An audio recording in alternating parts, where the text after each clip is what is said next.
Sementes de fé. Oh, Pastor Oídes José do Carmo. Olá, amados, quero abraçá-los na graça e na paz do Senhor e convidá-los a uma leitura na Palavra de Deus no Evangelho de João, capítulo 2, versículos 1 a 12. E ao terceiro dia, fizeram-se umas bodas em Caná da Galileia, estava ali a mãe de Jesus. E foram também convidados Jesus e os seus discípulos para as bodas. E faltando vinho, a mãe de Jesus lhe disse: não tem vinho. Disse-lhe Jesus: mulher, que tenho eu contigo? Ainda não é chegada a minha hora. Sua mãe disse aos empregados: fazei tudo quanto ele vos disser. E estavam ali postas 6 talhas de pedra para as purificações dos judeus, e em cada uma cabiam 2 ou 3 metretas. Disse-lhe Jesus: enchei de água essas talhas. E encheram-nas até em cima. E disse-lhes: tirai agora e levai ao mestre-sala. E levaram.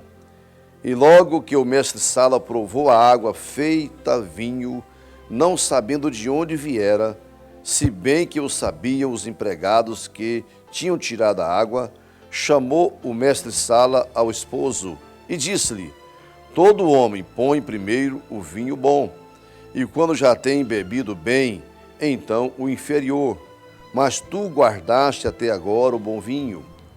Jesus principiou assim os seus sinais em Caná da Galileia e manifestou a sua glória, e os seus discípulos creram nele. Depois disso, desceu a Cafarnaum, ele e sua mãe, e seus irmãos, e seus discípulos, e ficaram ali não muitos dias. Muito bem, meus amados, que nos prestigiam nesse momento, assistindo esta mensagem, que está comigo, mas não é minha, ela é de Deus para a sua vida. Espero, com toda a segurança e esperança também, que algo novo aconteça no seu coração, na sua vida, a partir da sua fé nesta mensagem, nesta palavra. Nesta ocasião, o Senhor Jesus praticamente iniciava a sua jornada de profeta, de pregador do Evangelho, para cumprir a missão que recebera do Pai, para desenvolver aqui neste mundo. Jesus, todos nós sabemos que ele fora criado numa cidadezinha na Alta Galileia chamada Nazaré. E bem próximo a Nazaré, cerca de 12 quilômetros, estava então a cidade de Caná. Claro que havia um intercâmbio entre as duas cidades, famílias, amigos, comumente se relacionavam entre aquelas cidades tão próximas. E a família de Jesus, José e Maria, com toda segurança, tinha em Caná muitos amigos. E uma família amiga, ao casar filhos, convidou então Maria para a festa de casamento. E enviou também um convite ao Senhor Jesus, e naquela ocasião Jesus já tinha um colegiado de discípulos que o acompanhava por onde quer que ele ia. Então Jesus com seus discípulos também foram convidados para aquela festa de casamento. A primeira lição que nós temos aqui nesse texto sagrado é que o Senhor Jesus, ele nunca compareceu e nem comparece em locais onde ele não é bem-vindo, onde ele não é convidado.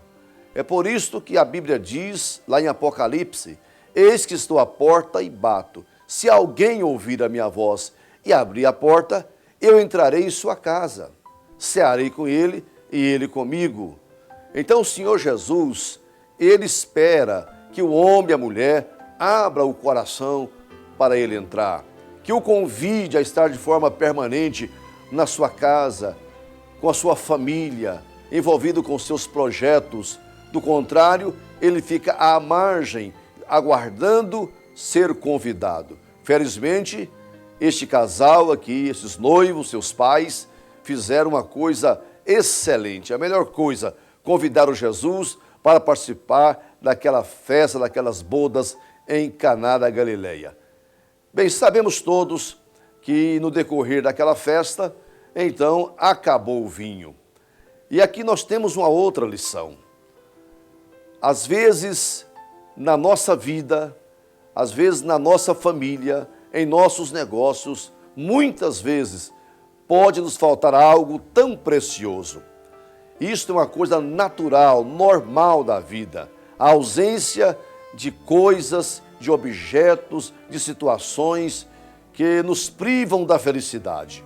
Mas a presença de Jesus ali há de contornar toda a situação de aparente prejuízo ou, para solucionar o problema, a presença de Jesus é de fato a grande solução. Maria, a mãe de Jesus, apressadamente, ao ver aquela situação constrangedora, a comida acabou, o vinho acabou, o que fazer agora? Ela correu à presença do seu filho, sabedora de quem era Jesus, porque ela tinha tantas revelações a respeito dele, mais do que ninguém. Então aproximou do seu filho e contou o drama que aquele casal, que aquela família estava vivendo com o vinho que tinha acabado. Então Jesus, naquela hora, parece que ele dirigiu uma palavra aparentemente muito dura para sua mãe. Mulher, que tenho eu contigo? Aquela expressão, na verdade, não era uma palavra de má educação. Jesus não foi duro com a sua mãe, mas era uma expressão normal no meio social, respeitando a pessoa, chamar de mulher. O Senhor Jesus não desprezou a sua mãe naquele momento, só disse para ela, ainda não é chegada a minha hora. Nós temos aqui uma lição muito forte, que Maria, ainda que ela tenha sido a mãe de Jesus, não tinha ascendência sobre o ministério do Senhor Jesus. Jesus era totalmente independente e livre, e ele não era manipulado pela mãe. A verdade é que Maria nunca pôde conduzir os passos de Jesus, orientar os seus filhos, porque filho humano ele era, mas Jesus era perfeito Deus, e como Deus, ele não pode ser sujeito a nenhuma situação desta terra e deste mundo. Ainda não é chegada a minha hora. É uma outra lição preciosa que temos nesse texto aqui. Você pode estar aguardando uma resposta de Deus, necessitando de uma bênção do Senhor, mas você deve continuar perseverando em confiar e esperar em Deus. A hora de Deus não é a nossa hora. O tempo de Deus não é o nosso tempo, mas o tempo de Deus chega para nós na hora de Deus. Não é chegada a minha hora. Isso quer dizer que tem a hora própria de Jesus agir, que nem sempre coincide com o meu desejo, com a minha vontade, com a minha pressa. Devo aprender a descansar no Senhor, esperar o tempo de Deus na minha vida, porque certamente Ele há de chegar. Então o Senhor Jesus, com aquela palavra, fez com que a sua mãe saísse de perto dele. E Maria disse aos oficiais da casa, aos empregados, fazei tudo quanto ele vos disser. Interessante que é o único mandamento na Bíblia, a única palavra que Maria pronunciou foi essa, fazei tudo quanto ele vos disser. Nós não temos que estar preocupados em saber o que Maria quer de nós, qual é a recomendação que ela tem, que palavra que ela tem para nós. Mas ao ouvir Maria, temos que firmar nessa palavra, fazei tudo quanto Jesus disser.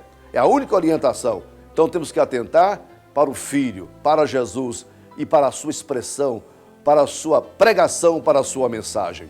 Muito bem, o certo é que Jesus, no momento certo, ele realizou o milagre, operou a transformação, o milagre que mudou a natureza da água em vinho e solucionou o problema daquela família. A palavra diz que Jesus realizou esse grande milagre e os discípulos creram nele. O milagre não deve chamar a atenção para si, mas para quem realiza o milagre.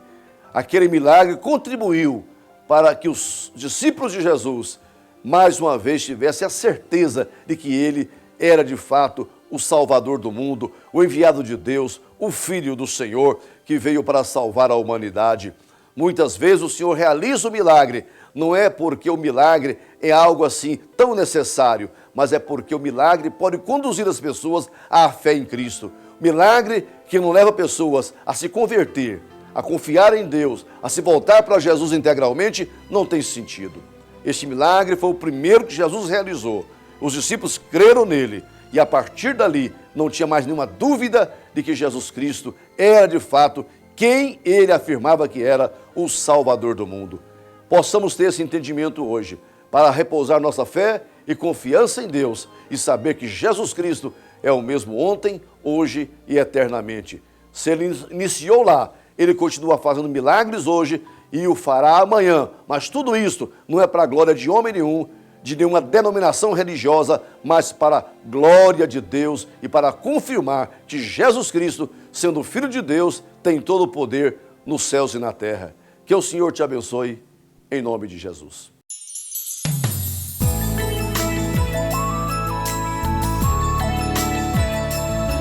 Sementes de